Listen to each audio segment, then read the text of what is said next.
ஒரு 16 வயசு பையன் நான். இருட்டான இரவு. கோவிலோட மூலையில கையில கத்தி. முன்னார அவனோட சொந்த அண்ணன் உயிரோட இருக்கான். இன்னும் சில நிமிஷம்தான். இந்த பையன் அந்த கத்தியை உபயோகிச்சான்னா அவனோட அண்ணன் செத்துடுவான். சிம்மாசனம் அவனுக்கு கிடைக்கும். ஆனா அவன் பண்ணான். கத்தியை கீழே போட்டுட்டு அழுதான். நான் இது பண்ண முடியாது. என் அண்ணனை இப்படி கொல்ல முடியாது. அன்னிக்கு அவன் எடுத்த அந்த ஒரு முடிவு அது இந்திய வரலாற்றையை திருப்பி போட்டுச் சொன்னு. இன்னைக்கு யாருக்கும் தெரியாது. அந்த பையன் பெயர் அருள்மொழிவர்மன். பிறகு உலகம் அவரை அழைச்சது ராஜராஜ சோழன். இவன் யாரு? ஒரு சாதாரண இளவரசனா? இல்லை, இவன் ஒரு சாம்ராஜ்யத்தை உருவாக்கினான். இலங்கையை வெற்றி கொண்டான். தென்கிழக்கு ஆசியாவை ஆட்சி செஞ்சான். உலகத்துலேயே மிகப்பெரிய கோவிலை கட்டினான். கடல் கடந்து படையெடுத்த முதல் இந்திய மன்னன். ஆனா அவனோட கதை உங்களுக்கு தெரியுமா? அவன் எப்படி இந்த உச்சத்தை அடைஞ்சான்? அவன் முகம் பார்த்த சவால்கள் என்ன? அவன் பண்ணின தியாகங்கள் என்ன? அவனோட எதிரிகள் ஏன் அவனை கேட்டு நடுங்கினாங்க?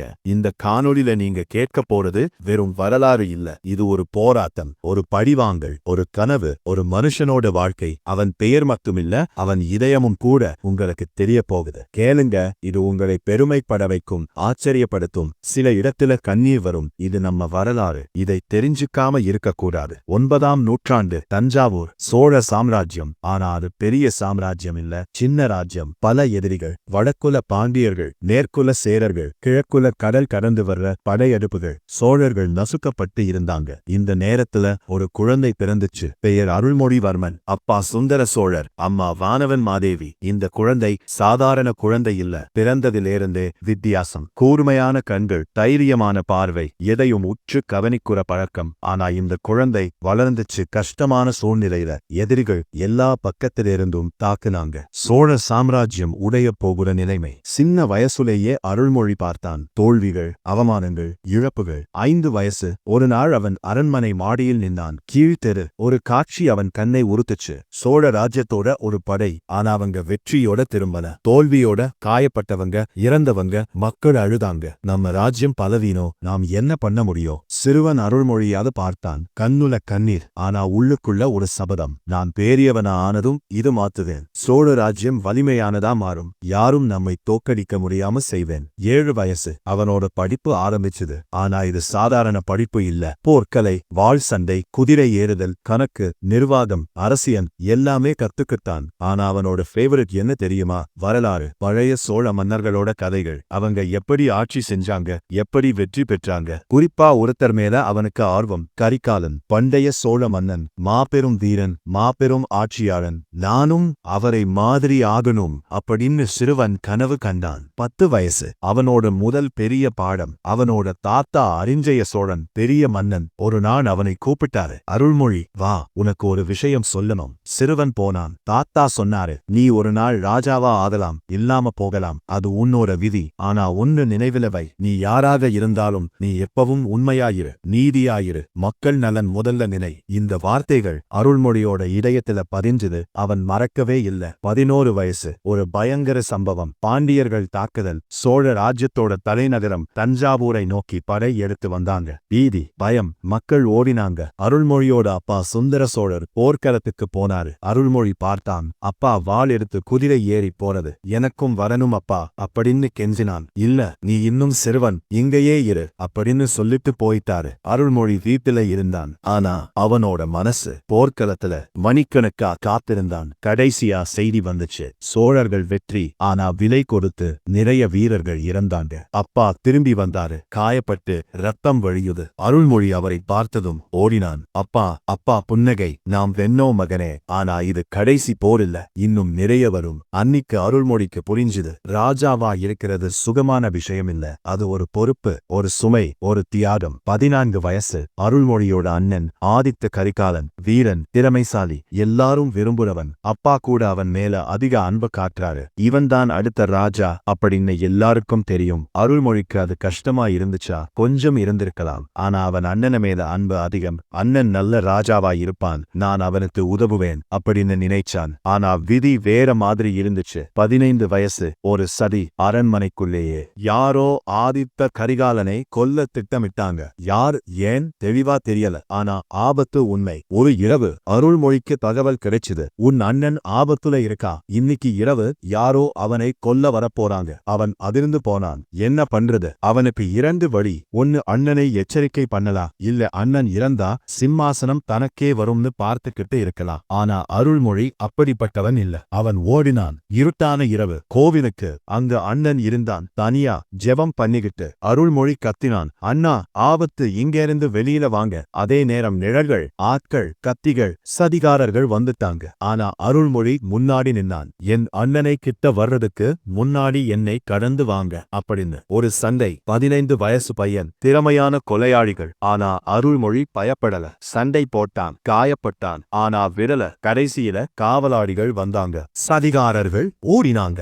ஆதித்த கரிகாலன் தம்பியை கட்டி அணைஞ்சான். நீ என்னோட உயிரை காப்பாத்தின. அருள்மொழி சொன்னான், நீ என் அண்ணன், உனக்காக என்ன வேணும்னாலும் பண்ணுவேன். இந்த சம்பளத்துக்கு அப்புறம் எல்லாரும் அருள்மொழியை வேற கண்ணோட பார்க்க ஆரம்பிச்சாங்க. இந்த இளவரசன் வேற மாதிரி. இவனுக்கு தைரியம் இருக்கு, இவனுக்கு நேர்மை இருக்கு. 16 வயசு. அருள்மொழியோட முதல் போர். சிறிய படை, எல்லாம் இளவரசர்கள். ட்ரெய்னிங். ஒரு கிளர்ச்சியை அடக்க அனுப்பப்பட்டாங்க. சின்ன கிளர்ச்சிதான், ஆனா அருள்மொழிக்கு இது பெரிய தேர்வு. அவன் படையை நடத்தினான், திட்டமிட்டான், எதிரியை சந்தித்தான். முதல் முறையா உண்மையான போர். முதல் முறையா மனுஷர்கள் தன்னை நோக்கி வாழ் உயர்த்துறாங்க. பயமா இருந்துச்சா? நிச்சயமா. ஆனா அவன் பயத்தை மறைச்சான். சண்டை ஆரம்பிச்சுது. ரத்தம், கத்தல், குழப்பம். ஆனா அருள்மொழி தலைமை எடுத்தான். தைரியமா, திட்டமிட்ட மாதிரி. அவன் வென்னான். முதல் வெற்றி. அவன் திரும்பி வந்ததும் தஞ்சாவூர்ல கொண்டாட்டம். இளவரசன் வென்னான். ஆனா அருள்மொழி கொண்டாடல. அவன் நினைச்சுக்கிட்டு இருந்தான். போர்க்களத்துல இறந்த வீரர்களை இந்த வெற்றிக்கு விலை கொடுத்திருத்தாங்க.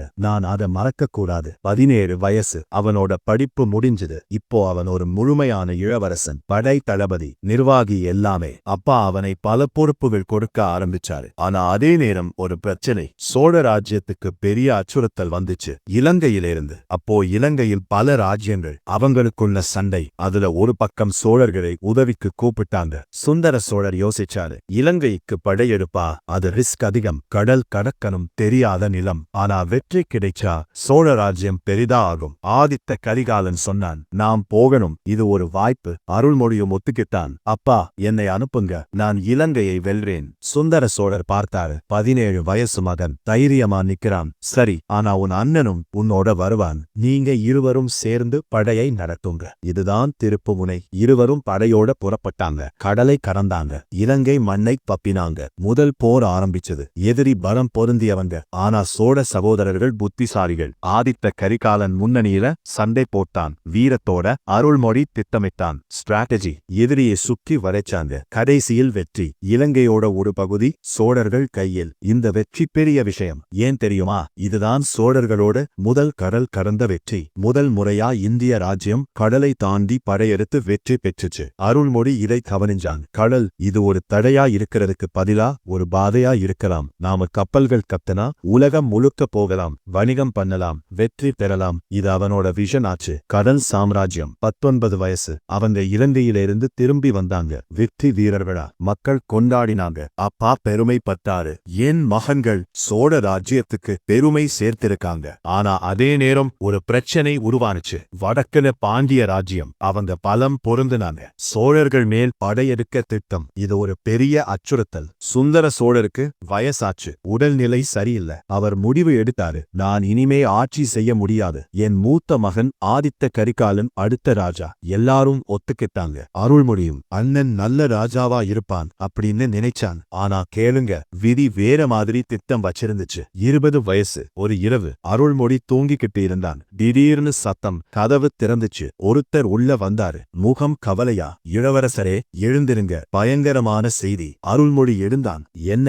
உங்க அண்ணன் ஆதித்த கரிகாலன் இறந்துட்டாரு. உலகம் சுத்துது அருள்மொழிக்கு. எப்படிப்பட்டது? தெளிவா தெரியல. சிலர் சொல்றாங்க கொலை, சிலர் சொல்றாங்க விபத்து. ஆனா உண்மை, உங்க அண்ணன் இறந்துட்டாரு. அருள்மொழி ஓடினான். அண்ணன் கிட உடம்போடு. குளிர்ந்து போன உடம்பு. இனிமே அசையாது, இனிமே பேசாது. அவன் முழங்காலில் விழுந்தான். அழுதான். அண்ணா, என்ன பண்ணீங்க? என்னை தனியா விட்டுட்டு எப்படி போனீங்க? அடுத்த சில நாட்கள் மனம் கலங்குன நாட்கள். எல்லாருக்கும் அதிர்ச்சி. யார் கொன்னாங்க?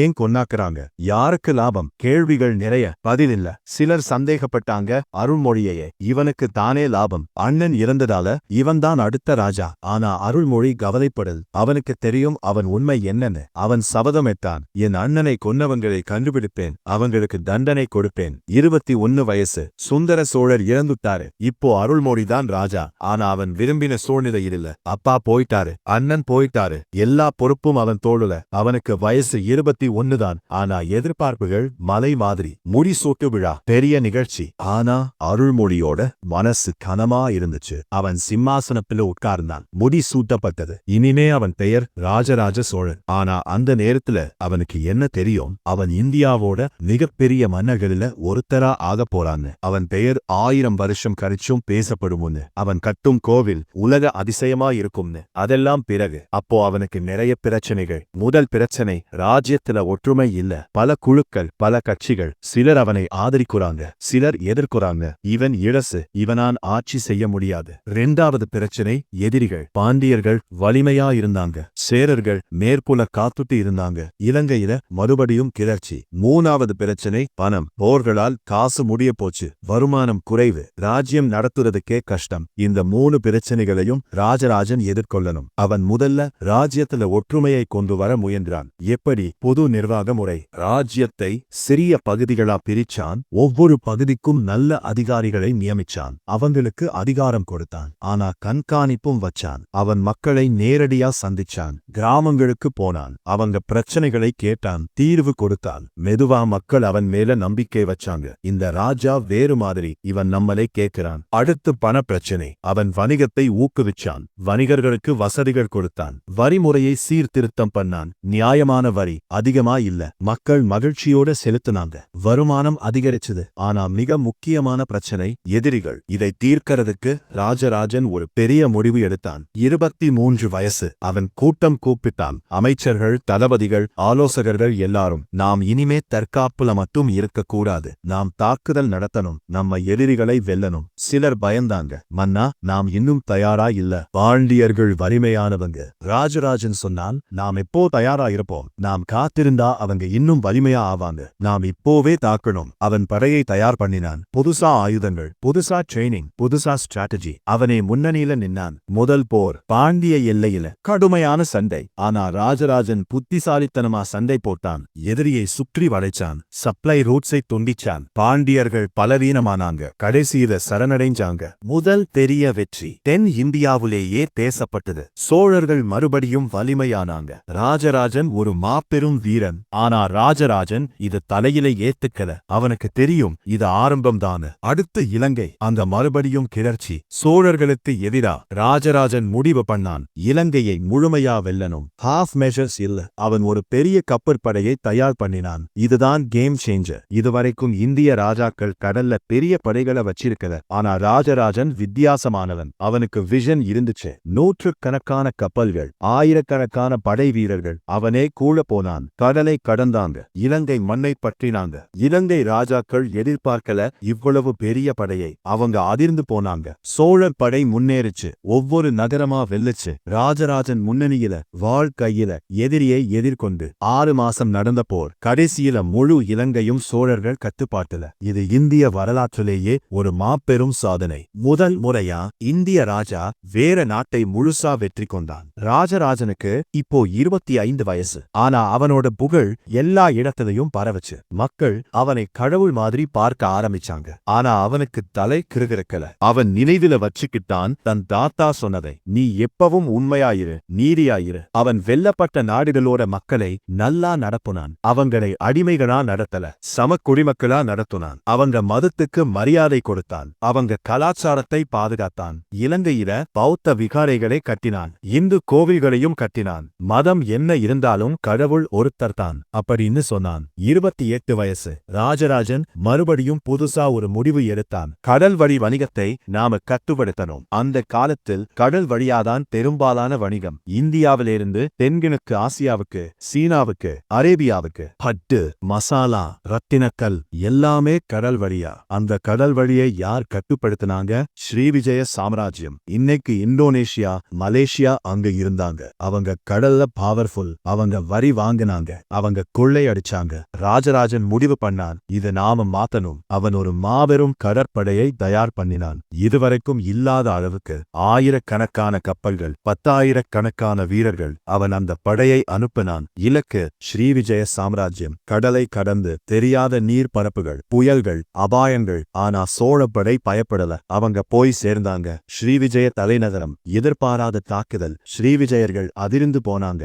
இந்தியாவிலிருந்து இவ்வளவு தூரம் படை வந்திருக்கா? போர் ஆரம்பிச்சது. கடலிலையும் கரையிலையும் கடுமையான சண்டை. ஆனா சோழப்படை வென்னுச்சு. ஸ்ரீவிஜய ராஜா சரணடைஞ்சான். இப்போ சோழ சாம்ராஜ்யம் மட்டும் தென்னிந்தியாவுல இல்ல, தென்கிழக்கு ஆசியாவுலையும் கடல் வழி வணிகம் முழுசும் சோழர்கள் கட்டுப்பாட்டுல. இது வேர்ல்ட் ஹிஸ்டரியிலேயே ஒரு மாபெரும் சாதனை. ஒரு இந்திய ராஜா கடல் கடந்து தென்கிழக்கு ஆசியாவை வெற்றி கொண்டான். இதை யாரும் பண்ணல இதுக்கு முன்னாடி. ராஜராஜனுக்கு இப்போ 30 வயசு. அவன் உச்சத்துல. அவனோட சாம்ராஜ்யம் மாபெரும் சாம்ராஜ்யம். இலங்கை முழுசும், இந்தியா முழுசும், தென்கிழக்கு ஆசியாவோட பெரிய பகுதி. மாபெரும் கடற்படை. செல்வம் குவிஞ்சது. வணிகம் செழிச்சது. ஆனா ராஜராஜன் திருப்தி அடையல. அவனுக்கு இன்னும் ஒரு கனவு, ஒரு மாபெரும் கனவு. அவன் நினைச்சான், இந்த வெற்றிகள் எல்லாம் யாருக்காக? என்னோட புகழுக்காகவா? இல்ல, இது கடவுளோட அருள். நான் கடவுளுக்கு நன்றி சொல்லணும். ஒரு கோவில் கட்டணும். ஆனா சாதாரண கோவில் இல்ல, உலகத்திலேயே மிகப்பெரிய கோவில். 1000 வருஷம் கழிச்சும் நிக்குற கோவில். இந்த முடிவு வந்தது எப்படி? ஒரு கதை இருக்கு. ராஜராஜன் ஒரு நாள் தஞ்சாவூருக்கு அருகில கங்கை கொண்ட சோழபுரம்னு ஒரு இடத்துக்கு போனான். அங்க ஒரு பழைய கோவில். அதோட சுவர்கள்ல சித்திரங்கள். அழகா சித்திரங்கள். 100 வருஷம் பழைமை. ஆனா இன்னும் அப்படியே இருக்கு. ராஜராஜன் அதை பார்த்துட்டு நின்னான். நெடுநேரம். அவனுக்குள்ள ஒரு எண்ணம் வந்துச்சு. இந்த சித்திரங்கள் 100 வருஷம் ஆச்சு, இன்னும் இருக்கு. என்னோட வெற்றிகளை நான் எப்படி நிரந்தரமா பதிவு பண்றது? போர்களை பத்தி பேசினா மறந்துடும். ஆனா கல்லில் செதுக்குனா, கோவில் கட்டுனா அது 1000 வருஷம் இருக்கும். அவன் முடிவு பண்ணான், நான் ஒரு மாபெரும் கோவில் கட்டுவேன். அதோட சுவர்கள்ல என் வெற்றிகளை செதுக்குவேன். என்னோட ராஜ்யத்தோட வரலாற்றை எழுதுவேன். 1000 வருஷம் கழிச்சும் மக்கள் பார்ப்பாங்க, சோழர்கள் யாருன்னு தெரிஞ்சுப்பாங்க. இதுதான் பெருவுடையார் கோவில் எழுச்சி. பிரகதீஸ்வரர் கோவில், தஞ்சை பெரிய கோவில். அவன் சிறந்த கட்டிடக் கலைஞரை கூப்பிட்டான். எனக்கு ஒரு கோவில் வேணும். உலகத்துலேயே மிக பெரியது, உலகத்துலேயே மிக அழகானது. கட்டிடக் கலைஞர்கள் வியந்தாங்க. மன்னா, இது ரொம்ப பெரிய வேலை. பல வருஷமாகும். நிறைய பணம் செலவாகும். ராஜராஜன் சொன்னான், பரவாயில்ல, எவ்வளவு நேரமானாலும் எடுத்துக்கோங்க. எவ்வளவு பணம் வேணும்னாலும் செலவு பண்ணுங்க. ஆனா நான் கனவு கண்ட கோவிலை கட்டுங்க. வேலை ஆரம்பிச்சது. 31 வயசுல எங்கேர்ந்து கற்கள் கொண்டு வர்றது, எப்படி உயர்த்துறது, எப்படி செதுக்குறது, எல்லாமே பெரிய சவால். ஆனா சோழர்கள் புத்திசாலிகள். அவங்க என்ஜினியரிங்ல எக்ஸ்பர்ட்ஸ். பெரிய பெரிய கற்களை 80 கிலோமீட்டர் தூரத்திலிருந்து கொண்டு வந்தாங்க. எப்படி? யானைகள், உருளைகள், கயிறுகள் எல்லாத்தையும் யூஸ் பண்ணினாங்க. கோபுரம் 216 அடி உயரம். அந்த காலத்துல இது ஒரு அதிசயம். எப்படி எவ்வளவு உயரம் கட்டினாங்க? கிரேன் இல்ல, மாடர்ன் எக்விப்மெண்ட் இல்ல. ஆனா சோழர்கள் பண்ணாங்க. ஒரு தேதி இருக்கு. அவங்க ஒரு ரேம்ப் கட்டினாங்களாம். மண்ணோட மெதுவா மேல ஏத்துனாங்களாம். ஒவ்வொரு கல்லையும் கோபுரம் முழுசா கட்டி முடிச்சதும் ரேம்பை அழிச்சாங்களாம். கோவிலோட சுவர்கள்ல சித்திரங்கள், சிற்பங்கள், நடராஜர், சிவன், விஷ்ணு, எல்லா தெய்வங்களும். ஆனா அதோட கூட ராஜராஜனோட வாழ்க்கையும், அவனோட வெற்றிகளும், அவனோட தானங்களும். ஒவ்வொரு சிற்பமும் ஒரு கதை சொல்லுது. ராஜராஜன் இலங்கையை வெற்றி கொண்டது. ராஜராஜன் ஸ்ரீவிஜயத்தை வீழ்த்தியது. ராஜராஜன் கோவிலுக்கு தானம் கொடுத்தது. 6 வருஷம் வேலை, ஆயிரக்கணக்கான தொழிலாளிகள், கோடிக்கணக்கான ரூபாய். கடைசியில முடிஞ்சது. உலகத்துலேயே மிகப்பெரிய கோவில், உலகத்துலேயே மிக அழகான கோவில். 37 வயசு. கோவில் திறப்பு விழா, மாபெரும் நிகழ்ச்சி. எல்லா இடத்திலிருந்தும் மக்கள் வந்தாங்க. ராஜாக்கள் வந்தாங்க, வணிகர்கள் வந்தாங்க. எல்லாரும் பார்க்க. ராஜராஜன் கோவிலுக்குள்ள நுழைஞ்சான். நடராஜர் சிலை முன்னாடி நின்னான். கண்ணுல கண்ணீர். கடவுளே, நான் தன்னுன எல்லாமே உன் அருள். இந்த கோவில் உனக்காக, இந்த சாம்ராஜ்யம் உனக்காக. என்னை நீ கருவியாய் யூஸ் பண்ணின. நன்றி. அவன் பெருமையோட அல்ல, பணிவோட நின்னான். இதுதான் ராஜராஜனோட பெருமை. அவன் எவ்வளவு பவர்ஃபுல்லா இருந்தாலும் அவன் ஹம்பிள். 40 வயசு. ராஜராஜன் இப்போ உச்சத்துல. ஆனா அவன் யோசிக்க ஆரம்பிச்சான், நான் நிரந்தரம் இல்ல. ஒரு நாள் நான் இறப்பேன். அப்புறம் என்ன ஆகும்? இந்த சாம்ராஜ்யம் என்ன ஆகும்? அவனுக்கு ஒரு மகன் இருந்தான். ராஜேந்திர சோழன் புத்திசாலி, வீரன், திறமையானவன். இவன்தான் அடுத்த ராஜா. இவனை நான் தயார் பண்ணணும். ராஜராஜன் தன் மகனுக்கு எல்லாத்தையும் கத்துக் கொடுத்தான். ஆட்சி செய்யறது எப்படின்னு, போர் நடத்துறது எப்படின்னு, மக்களை நேசிக்கிறது எப்படின்னு, நீதியா இருக்கிறது எப்படின்னு அவன் மகனை படையோட அனுப்பினான். வெல்லாதீங்க, வெற்றி பெற கத்துக்கோங்கன்னு. ராஜேந்திரன் போனான். வடக்கு நோக்கி கங்கை நதி வரைக்கும் போனான். வென்னான். கங்கை கொண்ட சோழன் அப்படின்னு பட்டம் பெற்றான். ராஜராஜன் பெருமையோட இருந்தான். என் மகன் என்னை விட பெரியவனா ஆவான். நான் தென்னிந்தியாவை வென்னேன், இவனா வடக்கு வரைக்கும் வெல்வான். நான் கடல் கடந்து போனேன், இவனும் இன்னும் தூரம் போவான். 45 வயசு. ராஜராஜனுக்கு உடல்நிலை கொஞ்சம் சரியில்லை. வயசாகுது, உடம்புல சோர்வு. ஆனா மனசு இன்னும் வலிமையா. அவன் ஒரு நாள் தன்னோட வாழ்க்கையை திரும்பி பார்த்தான். என்ன பண்ணேன், என்ன சாதிச்சேன்? 16 வயசுல ஒரு சாதாரண இளவரசன். 20 வயசுல அண்ணனை இழந்தான். 21ல ராஜா ஆனான். ஒரு சின்ன ராஜ்யத்தோட எதிரிகள் நிறைய, பணம் குறைவு, உள்கட்சி சண்டை. ஆனா அவன் விடல. தன்னோட புத்திசாலித்தனத்தால, தைரியத்தால, கடுமையான உழைப்பால அவன் எல்லாத்தையும் மாத்துனான். இன்னைக்கு சோழ சாம்ராஜ்யம் மிகப்பெரிய சாம்ராஜ்யம். தென் இந்தியா முழுசும், இலங்கை, தென்கிழக்கு ஆசியாவோட பெரிய பகுதி. உலகத்துலேயே மிக பலமான கடற்படை. செல்வம் குவிஞ்சுது, கலை செழிச்சுது, கலாச்சாரம் வளர்ந்துச்சு. அவன் கட்டின கோவில் உலக அதிசயம். அவனோட பெயர் எல்லா இடத்துலையும். அவன் பண்ணின தானங்கள் ஆயிரக்கணக்கு. அவன் உருவாக்குன நிர்வாக முறை மிக சிறந்தது. ஆனா இதுக்கெல்லாம் மேல ஒண்ணு, அவன் எப்பவும் நீதியா இருந்தான், எப்பவும் உண்மையா இருந்தான், எப்பவும் மக்களை நினைச்சான். அவன் வெற்றி பெற்ற நாடுகளோட மக்களை நல்லா நடத்துனான். அவங்க மதத்துக்கு மரியாதை கொடுத்தான். அவங்க கலாச்சாரத்தை பாதுகாத்தான். அவங்களே சோழ குடிமக்களா ஏத்துக்கிட்டான். இலங்கையில் பௌத்த கோவில்கள் கட்டினான். தென்கிழக்கு ஆசியாவில இந்து கோவில்கள் கட்டினான். எல்லா மதங்களுக்கும் இடம் கொடுத்தான். அவன் பெண் கல்விக்கு முக்கியத்துவம் கொடுத்தான். அவனோட காலத்துல பெண்களுக்கு சொத்து உரிமை இருந்துச்சு. அவங்க வணிகம் பண்ண முடிஞ்சது. இது அந்த காலத்துக்கு ரெவல்யூஷனரி. அவன் கலைஞர்களை ஊக்குவிச்சான். நடனம், இசை, சிற்பம், ஓவியம் எல்லாமே செழிச்சுது. தஞ்சாவூர் கலை மையமா மாறுச்சு. அவன் கல்விக்கு முக்கியத்துவம் கொடுத்தான். பள்ளிக்கூடங்கள் கட்டினான். நூலகங்கள் ஆரம்பிச்சான். அறிஞர்களுக்கு ஆதரவு கொடுத்தான். 47 வயசு. ராஜராஜன் உணர்ந்தான் அவனோட நேரம் முடிய போகுதுன்னு. அவன் தன் மகனை கூப்பிட்டான். ராஜேந்திரா, நான் உனக்கு கடைசியா சில விஷயங்கள் சொல்லணும், கேளு. ராஜேந்திரன் அப்பா பாதத்துல உட்கார்ந்தான். கண்ணுல கண்ணீர். சொல்லுங்க அப்பா, நான் உனக்கு ஒரு பெரிய சாம்ராஜ்யத்தை கொடுத்துட்டு போறேன். ஆனா நினைவில வை, சாம்ராஜ்யம் மட்டும் உன்னை பெரியவனா ஆக்காத. நீ எப்படி ஆட்சி செய்றேன்னு தான் முக்கியம். நீதியாயிரு, உண்மையாயிரு, மக்களை நேசி. அவங்க நலன் உன் நலனா நினை. வெற்றி முக்கியம், ஆனா அதைவிட முக்கியம் நீ எப்படி வெல்லறேன்னு. எதிரிகளை மரியாதையோட நடத்து. அவங்களும் மனுஷங்கதான். வெல்லப்பட்டவங்களை கொடுமைப்படுத்தாதே. அவங்களை உன்னோட சாம்ராஜ்யத்தோட பகுதியா ஏத்துக்கு. எல்லா மதங்களுக்கும் மரியாதை காட்டு. கடவுள் ஒருத்தர்தான். பல பெயர்கள், பல வடிவங்கள். ஆனா உண்மை ஒன்னுதான். கலையை ஊக்குவி, கலாச்சாரத்தை பாதுகாப்பு. இதுதான் உன்னை இம்மோர்டலாக்கும். போர் வெற்றிகள் மறந்துடும். ஆனா நீ கட்டின கோவில்கள், நீ ஊக்குவிச்ச கலை, அது 1000 வருஷம் இருக்கும். பணத்தை சேர்க்காது. மக்கள் நலனுக்காக செலவு பண்ணு. ஏழைகளுக்கு உதவு. பள்ளிக்கூடங்கள் கட்டு, மருத்துவமனைகள் கட்டு. கடைசியா ஒன்னு, உன் தாத்தா என்ன சொன்னாரோ அதை நான் உனக்கு சொல்றேன். நீ எப்பவும் உண்மையாயிரு. உன் ஆத்மசாட்சியை கேளு. உன் மனசாட்சிக்கு பயந்து நடு. அப்போ நீ தப்பு பண்ணா மாட்டா. ராஜேந்திரன் அழுதான். அப்பா, நீங்க போகாதீங்க.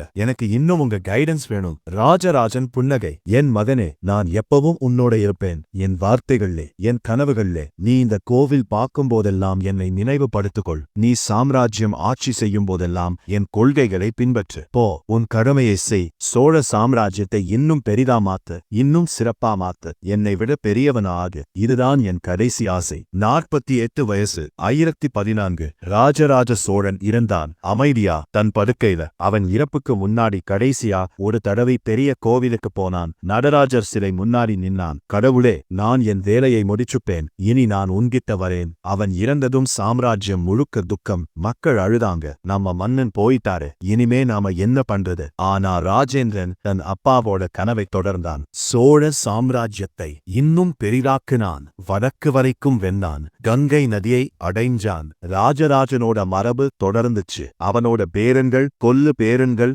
எல்லாரும் அவனோட கொள்கைகளை பின்பற்றினாங்க. சோழ சாம்ராஜ்யம் இன்னும் 300 வருஷம் நீடிச்சது. தென் இந்தியாவோட கோல்டன் ஏஜ். கலை, கலாச்சாரம், வணிகம், அறிவியல் எல்லாமே உச்சத்தது. இன்றைக்கு 1000 வருஷம் கழிச்சும் ராஜராஜனோட பெயர் வாழுது. அவன் கட்டின கோவில் நிக்க நிக்குது. அவன் செதுக்கின சிற்பங்கள் பேசுது. அவன் எழுதின வரலாறு படிக்கப்படுது. யுனெஸ்கோ அந்த கோவிலை உலக பாரம்பரிய தளமா அறிவிச்சது. உலகம் முழுக்க மக்கள் வந்து பார்க்கிறாங்க, அதிசயப்படுறாங்க. 1000 வருஷம் முன்னாடி இந்தியர்கள் இப்படி கட்டினாங்கனா? ஆமாம், ராஜராஜன் காத்தினான். இந்தியர்கள் என்ன செய்ய முடியும்னு அவன் நிரூபிச்சான். இந்தியர்கள் உலகத்திலேயே சிறந்தவங்கன்னு. கேளுங்க, இதுதான் ராஜராஜ சோழனோட கதை. ஒரு சாதாரண இளவரசனிலிருந்து மாபெரும் மன்னன் வரைக்கும், ஒரு சின்ன ராஜ்யத்திலிருந்து பெரிய சாம்ராஜ்யம் வரைக்கும், ஒரு கனவிலிருந்து யதார்த்தம் வரைக்கும். அவன் பண்ணின தவறுகள் இருக்கலாம். அவன் பெர்ஃபெக்ட் இல்ல. எந்த மனுஷனும் பெர்ஃபெக்ட் இல்ல. ஆனா அவன் நேர்மையா இருந்தான். அவன் தன் கடமையை செஞ்சான். அவன் தன் மக்களை நேசிச்சான். அதனால் தான் இன்னைக்கும் அவனை நாம் நினைவுபடுத்துகிறோம். நாம் இவனிடமிருந்து என்ன கத்துக்கலாம்? முதல்ல கனவு காணுங்க. பெரிய கனவு. ராஜராஜன் சின்ன இளவரசனா இருந்தபோவே பெரிய கனவு கண்டான். அந்த கனவை நனவாக்குனான். 2வது, கஷ்டங்களை எதிர்கொள்ளுங்க. ராஜராஜன் நிறைய கஷ்டங்களை சந்திச்சான். அண்ணனை இழந்தான், அப்பாவை இழந்தான், எதிரிகள் சூழ்ந்தாங்க. ஆனா அவன் விடல. போராடினான், வென்னான். 3வது, நேர்மையா இருங்க. ராஜராஜன் பவர்ல இருந்தாலும் நேர்மையை விடல. அவன் நீதியா ஆட்சி செஞ்சான், மக்களை நேசிச்சான். 4வது, புதுமையை ஏத்துக்குங்கள். ராஜராஜன் புதுசா யோசிச்சான், கடற்படை கட்டினான், யாரும் பண்ணாததை பண்ணுனான். 5வது, லெகசியை விட்டுட்டு போங்க. ராஜராஜன் வெறும் வெற்றிகர மட்டும் விட்டுட்டு போகல, கலாச்சாரத்தை விட்டுட்டு போனான், கலையை விட்டுட்டு போனான், கோவில்களை விட்டுட்டு போனான். அது இன்னைக்கும் இருக்கு. 6வது, மத்தவங்களை மதியுங்க. ராஜராஜன் எதிரிகளையும் மரியாதையோட நடத்துனான். வெற்றி பெற்ற நாடுகளோட மக்களை கொடுமைப்படுத்தல, அவங்களை சமத்துவமா நடத்துனான். 7வது, கல்வி முக்கியம். ராஜராஜன் நல்லா படிச்சான், எல்லாத்தையும் கத்துக்கிட்டான். அதனால தான் அவன் சிறந்த ஆட்சியாளனா ஆனான். 8வது, குடும்பம் முக்கியம். ராஜராஜன் தன் அண்ணனை நேசிச்சான், அவனுக்காக உயிரை கூட கொடுக்க தயாராயிருந்தான். தன் மகனை நல்லா வளர்த்தான், அவனை தயார் பண்ணுனான். 9வது, பணிவா இருங்க. ராஜராஜன் எவ்வளவு பவர்ஃபுல்லா இருந்தாலும் பணிவா இருந்தான். கடவுள் மேல நம்பிக்கை வச்சான். தான் செஞ்சது எல்லாம் கடவுளோட அருள்னு நினைச்சான். 10வது, உழைப்பு. ராஜராஜன் கடுமையா உழைச்சான், எந்த விஷயத்திலையும் சோம்பேறித்தனம் இல்லாம. அதனாலதான் அவன் வெற்றி பெற்றான். இதோட நாம் ராஜராஜ சோழனோட கதையை முடிக்கிறோம். ஆனா அவனோட மரபு தொடர்கிறது, அவனோட கனவு தொடர்கிறது, அவனோட கோவில் தொடர்கிறது. நீங்க தஞ்சாவூர் போனா அந்த கோவிலை பாருங்க, அதோட சுவர்களை தொடுங்க, அதோட சிற்பங்களை கவனியுங்க. அப்போ உங்களுக்கு உணர்வீங்க 1000 வருஷம் முன்னாடி ஒரு மனுஷன் என்ன சாதிச்சான்னு. இந்த காணொளி உங்களுக்கு பிடிச்சிருந்தா விரும்பு என்கிற குறியை அழுத்துங்க, பகிருங்க. கருத்துரைகள்ல உங்க எண்ணங்களை சொல்லுங்க. ராஜராஜ சோழன் பத்தி உங்களுக்கு என்ன தெரியும்? நீங்க அவனை பத்தி என்ன நினைக்கிறீங்க? சந்தா செய்யுங்க. இன்னும் இந்த மாதிரி வரலாற்று உள்ளடக்கத்துக்கு அடுத்த காணொளியில் வேற ஒரு மாவீரனை பார்க்கலாம். நம்ம வரலாறு, நம்ம பெருமை, இதையெல்லாம் தெரிஞ்சுகிட்டே இருப்போம். நினைவில வையுங்க, நாம் பெரிய சாம்ராஜ்யத்திலிருந்து வந்தவங்க. நம்ம முன்னோர்கள் உலகை ஆட்சி செஞ்சாங்க. அவங்களோட ரத்தம் நம்மோட நாடுகள்ல. அதனால் நாமும் எதையும் சாதிக்கலாம், எந்த உயரத்தையும் தொடலாம். ராஜராஜ சோழன் காட்டின வழியில நடந்தா நாமும் வெற்றி பெறலாம். நேர்மையா இருந்தா நாமும் மதிக்கப்படுவோம். கடுமையா உழைச்சா நாமும் சாதிக்கலாம். அவனோட கதை முடிஞ்சுது, ஆனா உங்க கதை தொடர்கிறது. அதை எப்படி எழுத போறீங்க? இது உங்க சாய்ஸ். ராஜராஜ சோழனை போல் நீங்களும் ஒரு லெகசி விட்டுட்டு போங்க. உங்க பெயரும் 1000 வருஷம் வாழட்டும். அடுத்த காணொளி வரைக்கும் பெருமையா இருங்க, தைரியமா இருங்க. நம்ம வரலாற்றை நினைவில் வையுங்க.